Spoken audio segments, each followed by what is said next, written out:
இந்த உலகத்தில் இன்றைக்கு அநேக தேவைகளோடு வாழ்ந்து கொண்டிருக்கிற மனிதர்கள் இருக்கிறார்கள். ஆனால் எதை அறிந்து கொண்டிருக்கிறார்கள், எதை அறிந்து கொள்ள வேண்டும் என்று சொல்லி அந்த சிந்தையோடு வாழ்கிறவர் இன்னும் அதிகமாக என்ன செய்தார்னா இருக்கிறார். ஆனால் பரிசுத்த வேதாகமத்தில் நம்முடைய ஆண்டவராக இயேசு கிறிஸ்து ஒரு உன்னதமான ஒரு நோக்கத்தை சொல்லுகிறார். ஆமென். அது இந்த நாளில் நாம் சிந்தித்து பார்க்க அழைக்கப்பட்டிருக்கிறோம். உண்மையான சகோதர சகோதரிகளே, ஞானத்தை நீ அறிந்து கொள். ஆமென். நீ அதை அறிந்து கொண்டால் அது உன் ஆத்மாவுக்கு என்ன செய்யணும், அது இன்பமாய் இருக்கும்.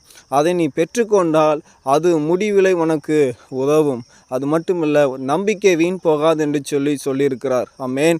அருமையான சகோதர சகோதரிகளை, நம்ம ஆண்டவராக இயேசு கிறிஸ்துவுடைய ஆமென் அவர் தருகிற அந்த ஞானத்தை அந்த ஞானத்தை தருகிற நம்முடைய கர்த்தராகிய இயேசு கிறிஸ்துவை இந்த நாளிலே நாம் ஞானமாயிருக்கிற அவரை நாம் பெற்றுக்கொள்வோம். அவர் நமக்கு என்ன செய்வார்? எத்தனை பேர் முடிவில் உதவாமல் போயிடுவார். ஆனால் இவர் நமக்கு முடிவில் உதவார். நம் நம்பிக்கை